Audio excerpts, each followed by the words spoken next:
సంప్రదాయం పేరిట ఇంకొకరిని ఈ విధంగా అవమానించరాదు ద్రుపద మహారాజా.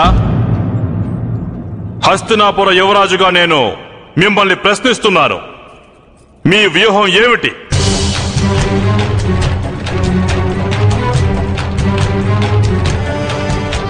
మీరు ఇంతమంది రాజులు రాకుమారులను అవమానించాలనుకుంటే అశ్వమేధ యాగపు అశ్వాన్ని సమస్త ఆర్యవర్తంలో విడిచిపెట్టి ఉండవలసింది. దానివల్ల మీ సామర్థ్య ప్రమాణం కూడా అందరికీ నిరూపితమై ఉండేది.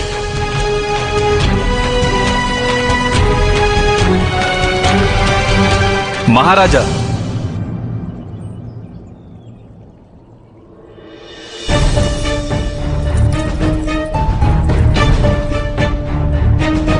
యువరాజా దుర్యోధన తన పుత్రిక భవిష్యత్తు గురించి ఆలోచించడం ఒక తండ్రి హక్కే కాదు, వారి బాధ్యత కూడా అవుతుంది.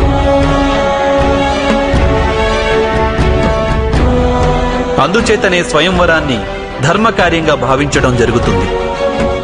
అలాగే స్వయంవరంలో పొందిన పరాజయాన్ని అవమానంగా భావించడం నిషిద్ధం. పరాజయం అంటే అంగరాజు కర్ణునికి భయం లేదు.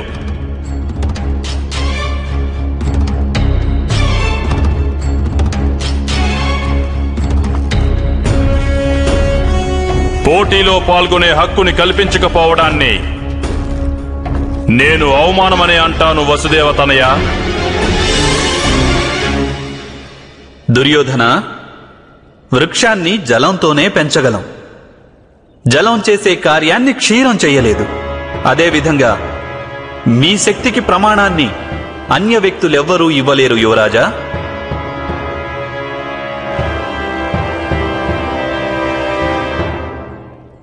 అటువంటప్పుడు తన శక్తి యొక్క ప్రమాణాన్ని నా మిత్రుడు ఇవ్వవచ్చు కదా.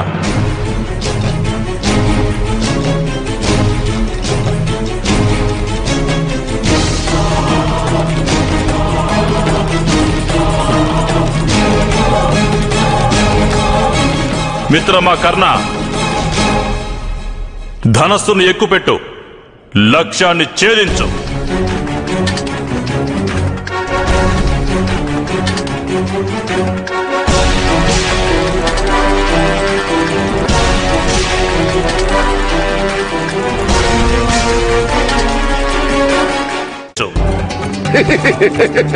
ఉత్తమ నిర్ణయం మేనలుడా, ఉత్తమమైన నిర్ణయం.